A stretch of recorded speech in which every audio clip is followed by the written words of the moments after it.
This is joint work with Short-Chi, who's at the Minneapolis, who's at College of William & Mary, and myself. So we changed the paper we're going to give today. We figured we'd go a much more general paper. The other one was more technical. So, is my mic on? Thank you, yeah. So it's how the U.S. dental monopoly sabotages, the system. Somehow that didn't get up there. How the U.S. dental monopoly sabotages the dental system, thereby harming the oral health of low-income Americans. I'm sorry, this title's been changed. Okay, that's fine. Okay, now let me just say one thing. Sabotage is a very strong word. Okay, so we'll talk, you'll see my slides, and then you can make your own decision about if you think sabotage is appropriate. I'll say another thing.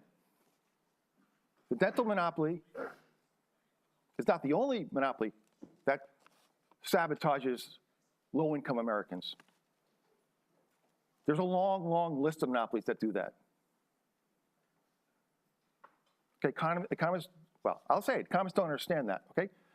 So there's the sabotaging monopoly in the construction industry, the legal industry, and on, okay? And I'll talk a little bit about that. So sabotage is a strong word, but I think it's appropriate, and it's a word that needs to be used for many, many industries. Okay. How does this work? Am I doing it wrong? Oh, this is the pointer, huh? No. Okay. Oh, so here's the thing. Maybe this will make more sense. The U.S. dental monopoly blocks the practice of non-dentist professionals. Okay, so this is a little bit clearer about the theme. Denturists, therapists, hygienists, thereby greatly harming the oral health of poor Americans. Okay, that's a little bit more clear. So here's the outline of my talk, okay?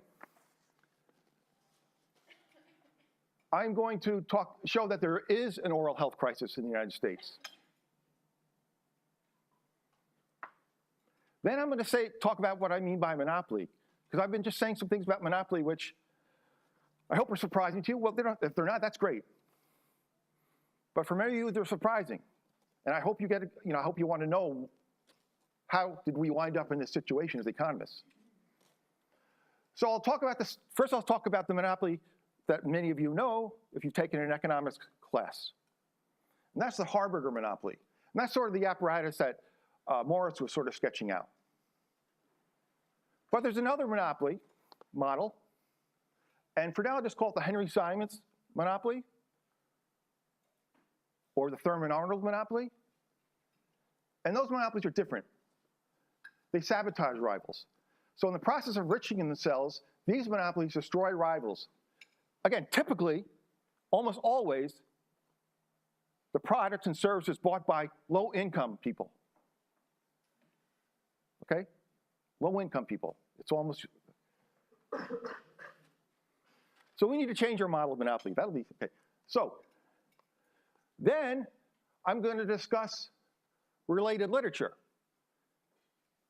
These slides didn't print out very well. That's fine. Okay. So what do I mean by related literature? I'm not going to talk here. I won't talk about other related health literature. I'll just talk about another industry where monopolies have sabotaged the industry.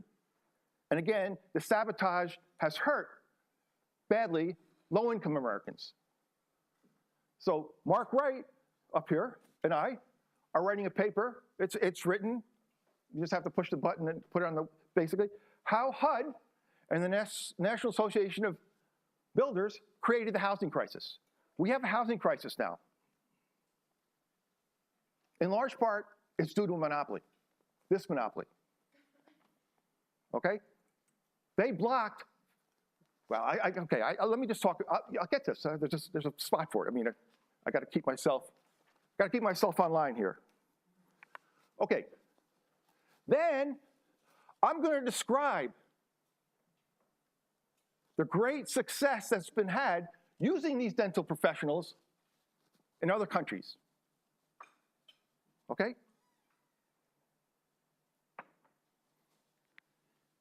And then I'll turn to showing exactly how the US dental monopoly has sabotaged these professionals in this country. And then, well, at the end, I'll talk about this paper that's almost done too. That's my paper, called Monopolies Inflict Great Harm on Poor Americans. And this is where I go over a lot of these monopolies, okay? And I'll talk about that at the end, just very quickly. Okay. Okay, so there's an oral health crisis in the United States facing low-income Americans. Some people in this room don't know there's an oral health crisis because they've told, because none of us in this room have problems getting oral health. What the monopoly does to us is raises our prices a little bit. Who cares, right? We're all doing pretty well. We're all fairly rich. But what the monopoly does is it sabotages poor Americans. Poor Americans don't get services. Okay, I guess I'll go slow. Am I going slow enough? Okay, thank you. So let me start. Oh, I think the next one is a picture. So I find that if I describe the picture first without showing it, it's easier to understand. If I do both at the same time, I get confused. So what I'm going to do next is I'm going to show a picture of the percentage of a group that has untreated caries or cavities, okay? So I'm going to show you, I think the age actually group is not on there, but I think it's 45 to 64-year-olds. It's going to ask what percentage of those people have untreated cavities. And the picture is going to show 3 income groups. It's going to show that percentage for those who are at or below the poverty line. It's going to show that percentage for those 200 to 400% of the poverty line, greater than. And it's going to show those with an income 4 times the poverty line. So does everybody, it's pretty clear what the picture is, right? It's this way, it'll be easier. Okay. So the ages, again, is 45 to 64. And these are averages over some years. Like the years are down here. That's why there's a line. Okay. This is from the Center for Disease Control. So you'll see the estimate they had, if you had income below the poverty line, 50% of these people had untreated cavities. Okay? If you were 4 times the poverty line, right, does everybody see that? This is below the poverty line. This is income 4 times the poverty line. Look at the massive differences here, okay? So these people, I don't know, do we want to call people walking around with untreated cavities a crisis? I think, I don't know. Yeah, I'll say that's the crisis, okay. So the next couple things I'm going to show you are from the American Dental Association's webpage. So I saw these the other day, and they were there clearly to show that there's a crisis.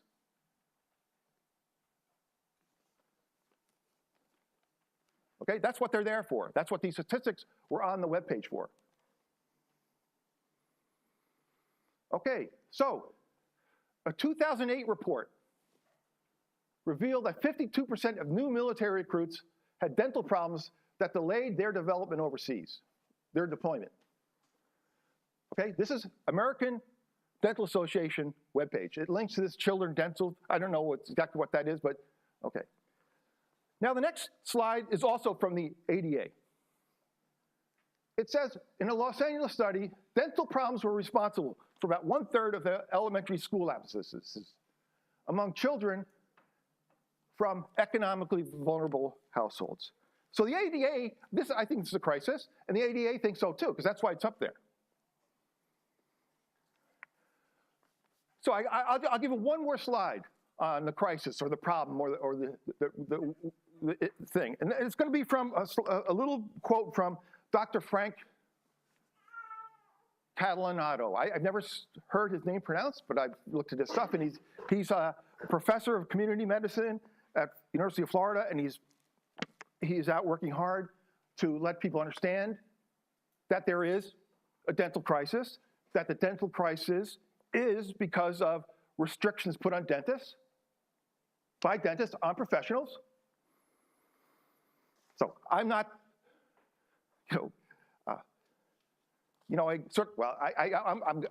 I go off course, and this is the note to say that, not say that, but I woke up yesterday morning like, what am I doing here? What the hell am I doing? Dr. Frank knows it all, and anyway, so you could ask me that question at the end. I mean, I have answers and then I forget them, but anyway, okay. So let's just see what Dr. Frank says. Okay. And again, I guess at the end you could object to this. I mean, I don't know if this is the best quote to put up, but there's a crisis. 180 million people didn't go to the dentist, and of course, people don't go for different reasons. But anyway, more than 54 million people live in these areas that the government's designated as, dental shortage areas. But read this full article. I mean, hopefully there will be a link to this article, when this gets posted. Because this is like 5 pages, and you can read that. Skip my talk, read that. 5 pages. Okay, where am I? Oh, monopoly. I go to 10? No. Oh, yeah, you go to 10. Okay, great. Okay. Am I going too fast? No. Okay. Yeah, because I always go really fast. So. Okay, so what I want to talk about next is monopoly. Because again, for those of you who've had an economics course, well, let's just do this, okay? Let me just keep to my slides and not go off course. So to study monopoly, we need a theory. What do monopolies do?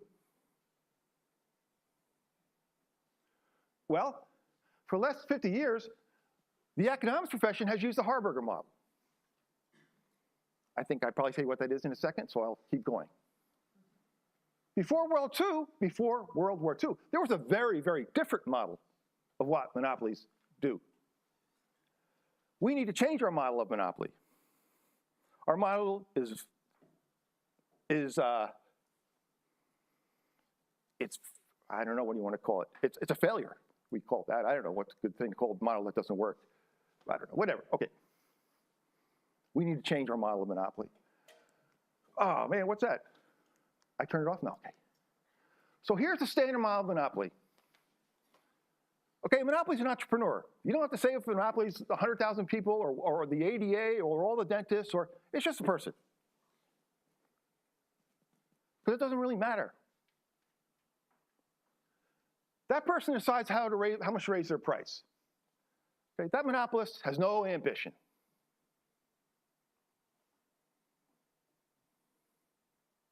So I call it a gutless monopoly. Now I'm very open to taking suggestions for this, because I don't know what's a good word. All right, but I would appreciate what you think I should call it. Okay, I should call it. Okay. Now there's another model of monopoly. This is the Henry Simons model, I'll call it, or the Thurman Arnold monopoly.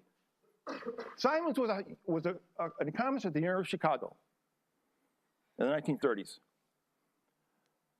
who knew monopoly extremely well. He wrote about monopoly extremely well. And he wrote about the sabotaging monopoly. All the things I said, right? He wrote about this. Thurman Arnold was an assistant attorney general for antitrust under FDR, 1938 to 43.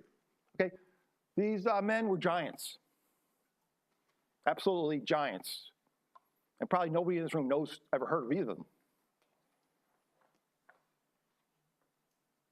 They knew what was going on. They knew. Thurman Arnold knew monopolies. I've been working on monopolies for 30 years. And unfortunately, I only discovered Thurman Arnold a couple years ago. And I read him and I say, holy God, holy mackerel. Everything I've been able to do in 30 years, it's right there. And there's a lot more. Okay? He's a giant. Henry Simons is a giant. We're talking about standing on shoulders of giants. You don't stand on them if you ignore them. Okay, that was a little bit off topic, but anyway. So, what are their monopolies? They're groups of people, they're groups of organizations. They organize themselves into concentrations of power to enrich themselves. They raise price, but, I mean, they're ambitious. Why stop at raising the price? Kill your rivals. Sabotage the system. Let me just say, I mentioned Simons and Arnold just because they're giants, but this model was the standard model of monopoly before World War II, right? This is monopoly until Harberger got a hold of it. And I don't want to blame Harberger. By the way, Harberger hasn't won a Nobel Prize. Harberger should win a Nobel Prize. He calculated the cost of raising your price by monopolists, and he said it's small. That may be true, but monopolists do so many other things, okay? So Harberger made a mistake. We can't blame him for the whole profession making the same mistake over and over for 50 years. So Harberger is a great economist. He's still alive. Okay. I should keep staying on script because I'm going to sort of, I think I'm doing good though. Okay. I think I'm doing good. Okay. Okay. Yeah, I think I'm doing good. Okay. Do I have numbers of slides down here? No. Okay. Anyway, I'll stay on script. Okay. So this is Henry Simons. Monopolies possess tremendous power for exploiting the community at large and even for sabotaging the system. Okay, that's where I got sabotage word from. This will be a link too.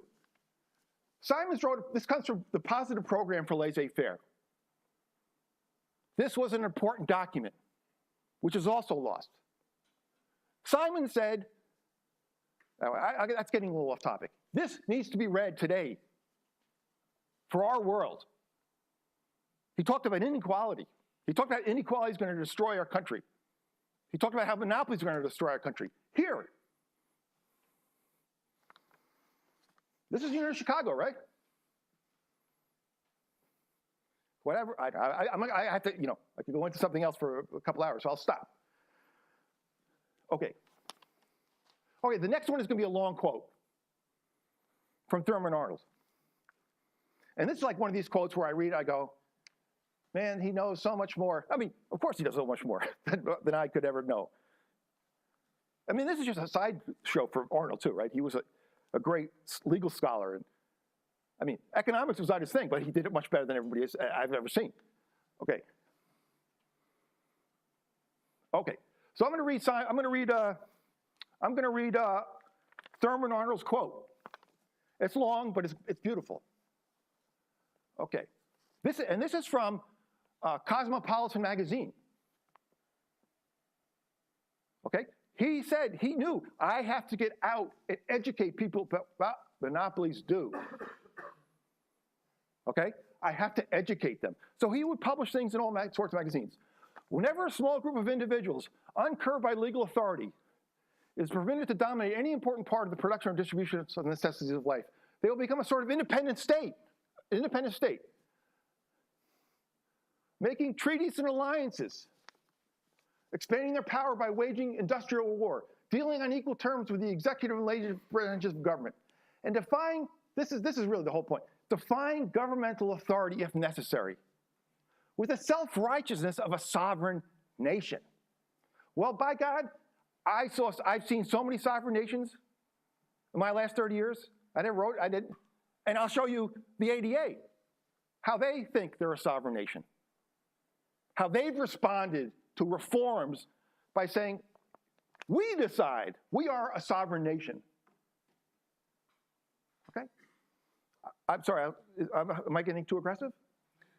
I like it. Okay, the question is, does my wife like it?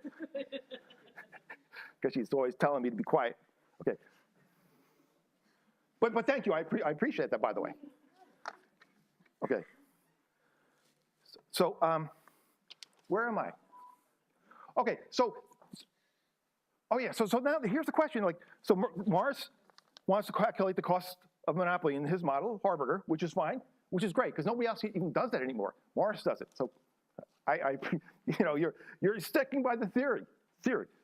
I hope you took that in a good way, right? I mean, I'm very excited when I find people who are actually, yeah, so. Now, so what's the definition, what's the cost of monopoly then? So this is a technical term, and for economists who know what it means, I'll just say, these are deadweight losses I'm talking about here, right? This is just pure waste. And of course, okay, I'm not gonna talk any more about that. Now, using the gutless model, economists find little cost of monopoly, little deadweight loss, right? That's the big theme in economics. Monopolies have little cost. Well, things are very different when you use a sabotaging monopoly. Now, nobody uses it, except the people before World War II, Simons, Arnold, a lot of people. You didn't have the same, okay, quantitative things, but they were good pieces of work. Okay, and so I've been working with the sabotaging monopoly, me and my co-authors for many years in doing this. So this is just one, because I said one industry we've been looking at. Okay, 25 minutes? Wow, okay. Yeah, oh yeah, I'm sorry, I left some time, sorry, absolutely, please, okay. Okay, oh, related, okay, so that's the section on defining monopoly we need to think about a lot differently than we think about it. So related literature, as I said, I will talk about, we'll talk about one industry. And that industry, as I told you, is housing.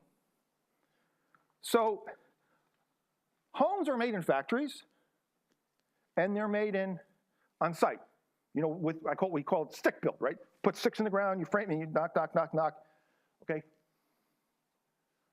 Now, over the 1960s, the fraction of homes built in factories increased from 10% to 60%. And it was going up. And the large majority of these people who were purchasing these were low-income Americans.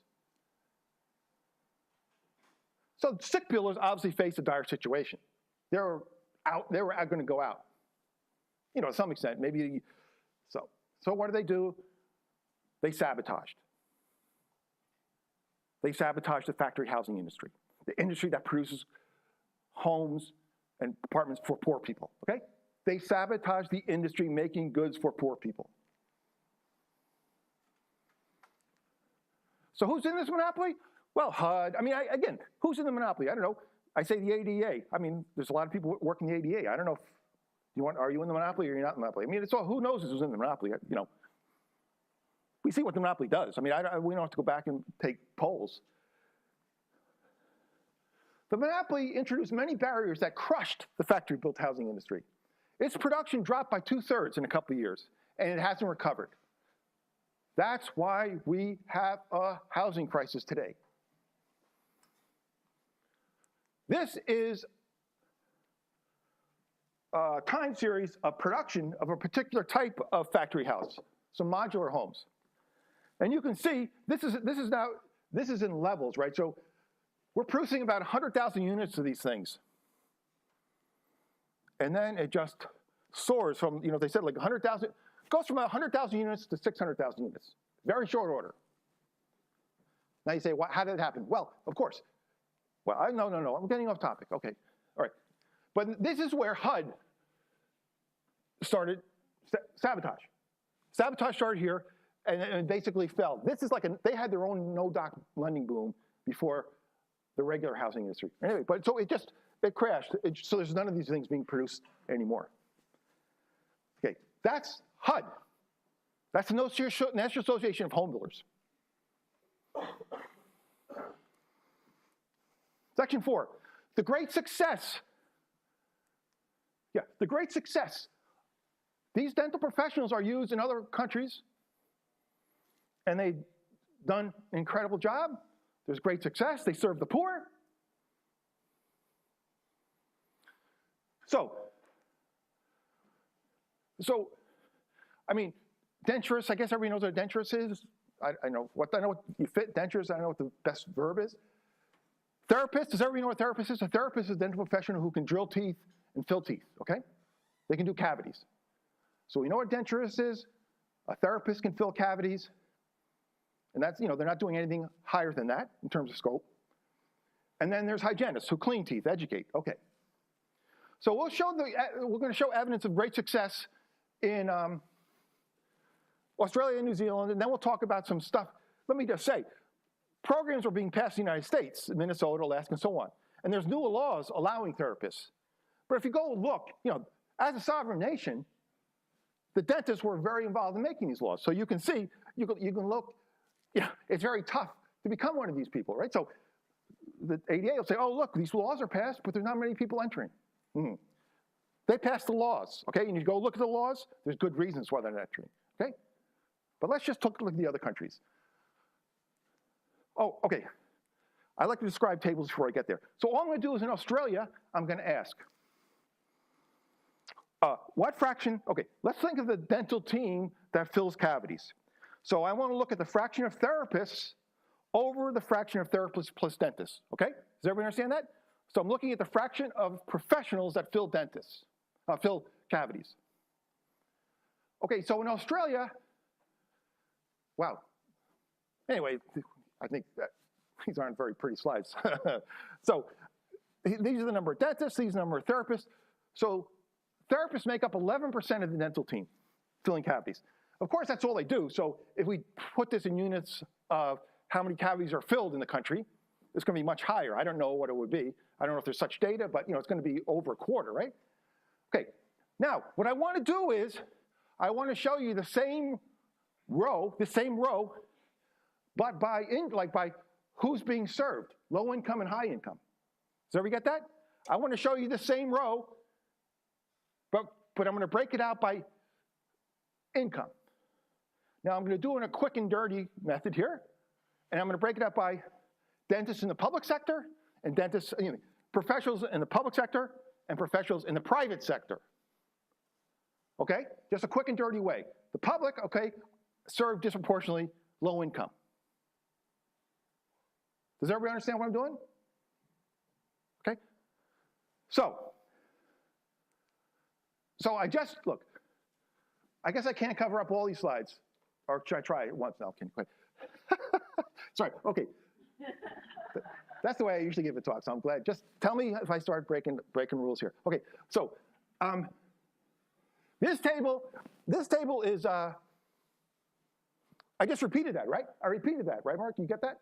Yeah. This is Mark's territory. Okay. So look in the public sector, where the low income, disproportionate people, they make up 40%. 40%. In the private sector, they make up 2%. They are helping the poor people dramatically. And they do a good job. I'll get to that, but they do a great job. Okay? Okay. So what I'm going to do now is I'm going to show you the same two things for New Zealand, okay? I'm going to show you the same two things for New Zealand. So let me go. New Zealand, therapists make up 27% of the dental team filling cavities. Okay, so I'm going to go fast, right? We know this one already, right? For New Zealand, does everyone understand this? This is for New Zealand. Now I'm going to show you the same tables for New Zealand for public-private, right? In the public sector, therapists make up 84% of the people filling cavities. Okay? Tremendous, tremendous. Okay, now let me give you one more. I'm going to give you another slide about New Zealand. Another thing that the dental, when you block dental non-dentist professionals, not only do you deny access to low-income people, you deny them career possibilities. If you're low income, you have a chance to become a therapist. You have a chance to become a hygienist. If that's blocked, you block their career. You rot their future. Now, I'm going to show you evidence that this happens too. I'll show you some piece of evidence and you can tell me you like it. So I'm going to show you for the Maori Indians. What I'm going to do is I'm going to say, here's the Maori Indians, who are the Native American group in New Zealand. What fraction, the Maoris make up what fraction of dentists? And then I'll say, what fraction of therapists do they make up? And I think it's pretty obvious they're going to make a much larger fraction of therapists, okay? So let me just show you that. Okay, so they make up 3% of dentists, but they make up 11% of therapists. So that's what I interpret that to be. that the Maori Indians are having much greater opportunities to become professionals. So where am I now? Oh, here's denturists. There are 8 denturists for every 100 dentists in Australia. In Tasmania, which probably most of you know, that's the poorest state in Australia. There's 23 denturists per 100 dentists, okay? They're where the poor people are. Okay, I mean, okay, I'm gonna go up a little. I'm gonna go a little faster, okay? Because I haven't really got to. Oh, Your talk, and then we want. Oh, that's all. Oh. Okay. I won't talk about. Okay. I'll just say, Alaska. Alaska has a dental therapist program. Okay. Oh, I wish you had told me that earlier, but that's fine. I'll get over it.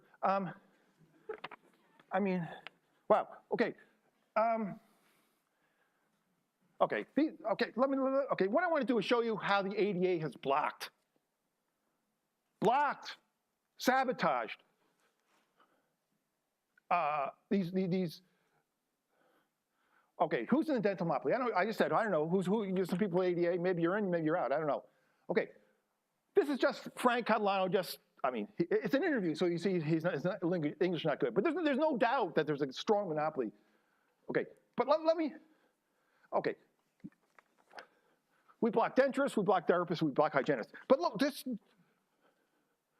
Okay. Oh shit, Jimmy. I can't believe it. Freaking. Fuck. I have other slides. I sent them. They didn't come. Okay. All right. I'm gonna have to give you some slides right here. Okay. So in 1949, the state of Massachusetts, because after the war there were a lot of poor people were not getting treated, poor dentists. Okay, poor children. So they started a program to I should have checked these slides. Okay, to treat poor kids. They were training therapists. Okay, and they had a program, and it was going on. And so, but then the ADA found out about it, and they killed the program. Okay, so this is what the ADA said. This is how they killed it. First, they sent the letter to the Commissioner of Health. The council feels that the care of children's teeth requires skill equal or superior to that given to adults. And for that reason, anyone who attempts to care for the dental needs of children must take the same training required of those expecting to be licensed as dentists. Resolved, that the American Dental Association deplores the apparent failure of the Massachusetts State Legislature to approach the Massachusetts State Dental Society preparatory to inaugurating this program without the knowledge of the endorsement of the ADA, the sovereign nation. Here's the public official's response. As an official agency of state government, the department cannot seek consent from any private agency. The department acts on behalf of all the people of the Commonwealth. It nevertheless has constantly sought the advice and guidance of the various professions and arts in its efforts to better the health of the people. It is difficult at this time to understand the grounds on which the ADA can logically object to research which evaluates new methods of meeting the problem of dental care. So the problem was blocked. This is my response in this paper, Great Harm. Based on ADA resistance, the bill was rescinded. The program was killed. So these poor children would not be treated by dentists. But of course, they're not treated by anybody else.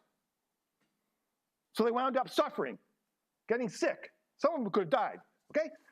All right, let me go, now, it's unbelievable. Same thing in Alaska. Let me just show you what happened in Alaska. So the native tribes in Alaska sent people to New Zealand to get trained to be therapists. The ADA found out about it, and they tried to block that too, okay? Look, same language, the same. Okay, poor children treated for caries. Okay, so New Zealand says, come here, we're gonna train you, because there's no dentists, right? There's no dentists, these are tribal villages. The ADA finds out about it, and they try to kill the program. Look at this. This is a lawsuit. Sovereign, same sort of dudes, right? We cannot and will not stand by while non-dentist professionals or perform irreversible cavities, dental surgery on Alaska natives procedure that other Americans receive only from those with, I lost my glasses, okay. Wait, okay. You can read it, right? Okay.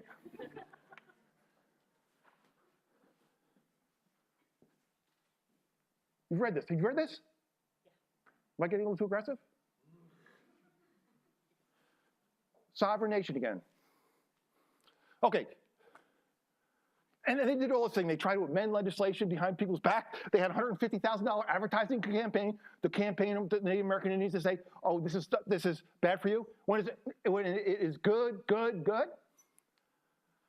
Oh, and the other thing, we just said the ADA thought there was a crisis. Well, am I going to my title? I shouldn't ask them, right? Okay, so the hidden perils of dentistry.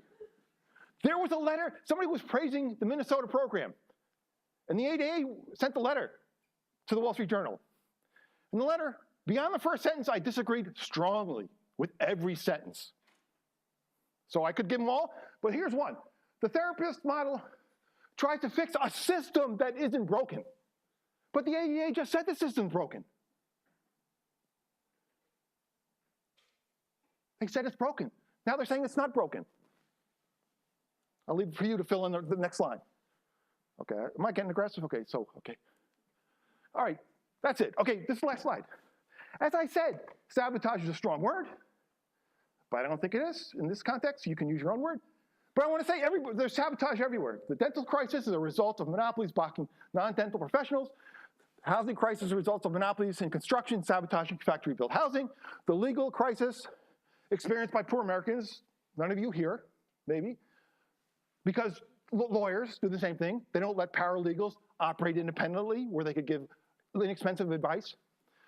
The original equipment manufacturers like cars, farm equipment, they want to repair everybody's car, so they squash the independent repair dealers who repair things for poor people. And repair.org, I want to thank, they have a great organization that's documenting all this, and I want to thank the executive director, who is a complete, a great dynamo. She's contacted me and educated me about this. And so anyway, I could go on, I'll go on. Bail, right? We're trying to reform the bail system. Guess what? There's a monopoly. Now, bail guys are small. What they do, right? We know what monopolies are, right? They're groups of people. They organize into a national association, and they block bail. Right? These are people in jail for a misdemeanor crime. And we're trying to stop that. And the bail bondsmen have organized a monopoly, and they're blocking that. And of course, any of you know the criminal justice system, that list goes on. The different groups who have monopolies. Okay. I hope I kept my calm. Yeah, anybody want to ask a question? Yeah. Guy DeBrelevich, Chicago Fed. I just want to try to clarify. So you're saying we should be thinking about a different model of monopoly. Yep. So the standard model is there's a monopolist. They want to maximize profit. Yep. The only variable they're choosing is price. Yep. And it seems like what you're proposing is there's a monopolist. They want to maximize profits, but they have more actions. They can set a price, and they can do something else. So I'm trying to get the sense of what you think the best model is. They can join an organization, go lobby for laws that block their rivals. So do you think it's a political economy model? Do you think the right model is going to be some reduced form of... I don't even want to, I want to, these are the words I don't want to talk about. I mean, I understand what you're saying, but look, I mean, I don't know, what is right? Writing down such models are difficult, right? Writing down models are very difficult. Okay, so that doesn't mean we can't have a model that we use, that we know has a lot of truth to it, right? No, but I think monopolies, they form associations like the ADA. But they do, I mean, I'll give you stuff. I mean, they do tons and tons and tons and tons of stuff, right, that we don't even see. We talk about, oh, there's a lot of firms here, or the price cost margin is zero. But the monopolies are they're full of monopolies because they're doing, so anyway, that's what I say, they do. But isn't the way to do a calibration to get at what you're talking about, the first order, take one of these differentiated products, models, and Grossman-Stiglitz thing, and then there's an entry cost that people pay to come in at each point in the product space. And what you say is, let's calibrate it with one set of entry costs, and then however much These are different, and then however much you think they are, then we raise the next. This is not And an if entry that's in cost. some kind of growth model. This is not, okay, look, you can do it, no, we have, the other paper was a quantification of a certain, right, there's a big, which I haven't mentioned, the other paper was about, look at the cost, one of the costs is, we're spending so much money training dentists to fill teeth. That's a dead weight loss, right? And you don't need anything, everything I talked about today, in some sense, you don't really need that. You just, I mean, in terms of like poor people, not poor people, it's just, you're training dentists, and they're filling teeth, and that's a waste of money. Okay, there's one. Okay, but I want to go deeper. This theory of monopoly. Okay, I'm going to give you my theory of monopoly. Okay, is that okay? That's okay. Okay, look, people form groups to try to enrich themselves, right? Now, this is the first thing I found out. I'm not even sure. You know, I studied manufacturing industries with unions, and the same thing is in dentistry. Dentists are just like union guys, like everybody else. Now, when you form a monopoly like that and you start enriching yourselves, of course you want to go destroy other rivals, right? But you also you also fight among yourselves, right? If we're in the same monopoly, I don't care if I knock you over the head, right? So the first things I discovered was like productivity is severely reduced and productivity growth because of this, right? Work rules that don't allow certain things to happen. The American Dental Association, they block each other too. Can't cross state lines. You can't hire more than a few limit the number of hygienists. You can't, only a certain type of ownership group can own it. So the ADA, they fight each other. So they have to put in these laws. Same thing with lawyers, they fight each other. Same thing with the union work rules. It's all the same. Cement workers, dentists, lawyers, construction workers, they're all the same. They all form monopolies. And they lower their productivity in their industry. Sorrel Dentistry. Sorrel Dentistry is a company, is a nonprofit in Alabama. They came up with a way to treat poor people. I think they were a profit, but anyway, they tried to block those suckers like mad. Okay? Somehow they got through in Alabama, but then they tried to go with other states and they blocked that. Okay? They didn't want this. Okay, so they block each other. They block innovation in their industries. This stuff about killing each other, rivals, that's just something I came up with. I thought about like a few years ago. Most of my work was on this, like reducing productivity. And so those are dead weight losses, right? So like in the cement industry, when you buy a new piece of equipment, you couldn't get rid of workers. I mean, so it's all these things like that. No, it's a dead weight loss, right? And they're not able to okay, so I appreciate. I hope you think about these ideas over and over again. I hope you have a hard time sleeping, and I hope you, because you're a much better theorist than I am, and I will like to talk about it anytime you want to talk about it. One more question. We want to make sure. Yeah, I guess, sure, I'm just following. I mean, I guess I don't understand what's so new different. I mean, kind of rephrase Gotti's question a little bit. I mean, undergraduate, intermediate, micro, there's cartels, whether, you can think of them, this type of monopoly is kind of an extreme version of cartel. Cartels, collude amongst themselves to both restrict, to affect the price and restrict entry. This is a form of an entry restriction. The bigger question is the entry restriction due to some kind of natural technological means, or is it political economy? Sounds like can I just say something? But no, I mean, my question is, it's like, so what are we going to learn from this, right? What are we going to learn? Quantifying on, That is a true economist working here. Are you an economist? Yes. Completely misses the point. Absolutely. Just went over your head. Completely. Dead weight loss No, now? just sit down. There's nobody who calculates dead weight losses, first of all. He does. The dead weight losses here are huge. Nobody even knows what a dead weight, nobody even looks at monopoly anymore. By the way, I just said Frank Catalano, God bless Frank, he knows it all. No, you completely missed the point. I mean, No, my question is, is there a point? Okay, well, this Right, I mean, is a famous. there's something bad. We think there's an alternative option. How bad is the thing that's Well, happening guess what? relative Guess to what? the alternative I just option? told you the housing crisis is because of monopolies. The dental crisis is because of monopolies. Okay. Okay, the legal crisis is because of monopolies, and they hurt poor people. Now, How much? Hey, by the way, I'm working at. We would all say that probably hurt them a lot, right? Would people say they hurt them a lot? Jason just wants data before he speaks about how much. You need a theory. With his, Okay, look, perfect, I mean, I'm perfect buying the question, theory. I just perfect wanna- question. I want to move to the next. Yeah, whatever this guy, okay, yeah. Okay.